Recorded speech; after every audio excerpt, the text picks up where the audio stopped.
Hey everyone, I'm Alex Neff, your real estate resource in Pennsylvania and New Jersey. Today we are going to be talking about how blockchain is changing the real estate game. Now, I am by no means an expert in blockchain technology or cryptocurrency, but I do understand a little bit of the fundamentals of it. So I truly think that in the future, blockchain is going to change how real estate is transacted. And this video is going to give like a brief overview about really what I think it's going to entail. So with that, let's get started. So first, we have what is really possible with blockchain technology, how this new way of recording transaction data could really change our business. This was from an article that I had found written by David Conroy from the National Association of Realtors. He's the director of emerging technology. So, what is the future going to bring? The real estate industry has several opportunities to use blockchain in the near future. This independent, verifiable, and trustworthy record of events could be the single source of truth for a property or a transaction. Having access to this record could enable parties to a pending deal to trust that the seller has true ownership of that property and to see what without question that the property is free of claims. So basically the way blockchain works is that it's kind of like a thread of information and it's all open sourced. Everybody can really see who is taking ownership of this property, whether it's fractional or whole ownership of the property. It really gives you kind of a view as to what is really happening if you can read the code, see kind of where it's going to. So first, how it can have an effect on title. So blockchains could provide indisputably and instantly verifiable proof of who owns a property because it's the technology behind the blockchain. It's really able to show you who has taken title in, say, it's 1972, who took title in 83, who took title in 94, who took, I mean, it's not every 11 years, but you get what I'm saying, right? Who took title throughout this entire thread of ownership. And it'll probably end up starting from I don't know, blockchain technology was introduced probably in like the 2012-ish. So it might have started from then on. Next, we have fractional property ownership. That means like how many people actually own a property? What are the different shares that people own in a property, or what's the percentage that people own in a property? You know, if I bought my house with my wife, so we own the house 50-50. Maybe you buy it with a third person involved. Maybe it's husband, wife, and mother-in-law, right? Maybe everybody owns a third of it. So how could a blockchain affect that? Well, multiple parties could more easily own fractions of a single property. This could increase accessibility to real estate by lowering the minimum amount of capital needed to get exposure to real estate as an asset class. So a lot of people are doing crowdfunding now. Everybody kind of owns like their own little fractional reserve of their own little fraction of the property itself. And blockchain can make it a lot easier if you have internet access. If you have internet access and a couple bucks, you can own a fraction of a property. It could also allow property owners to sell partial equity.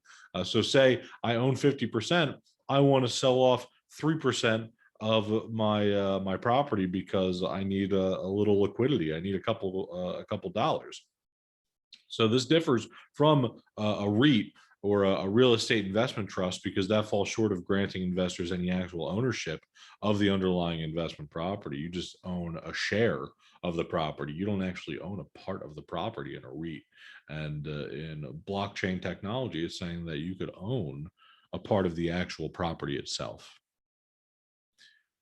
So next we have one of my favorite topics, NFTs, non-fungible tokens. So in the article, it said that NFTs have been mostly used as an indisputable certificate of authenticity in the sale and representation of digital art. But that doesn't preclude from being used to represent physical products. So I live in a suburb of Philadelphia. I'm a Sixers fan. The Sixers were one of the first NBA teams to start to have NFTs. Now, what they did was if you had purchased an NFT online, I think they used crypto.com, which is one of their sponsors. at least at this time, is one of their sponsors. If they bought an NFT that was available on crypto.com, they also got a t-shirt, something that was fungible, something that was actually that they could see and touch and feel in the real world, not just a piece of digital art. So this is something that can be translated into real estate. So something that I was listening to on a podcast about how NFTs can really change real estate is like, so you just take a picture of the house and you turn it into a piece of digital art. Well, now not only have you bought the house, but you've also bought the NFT that's associated with that. And last, we have decentralized finance, or DeFi, as people like to call it. It's kind of like Wall Street 2.0 on the blockchain. For institutional and retail customers, most of the traditional financial goods and services that depend on intermediary third parties, such as banks and investment firms, can now be accessed directly through innovations like smart contracts and blockchain protocols.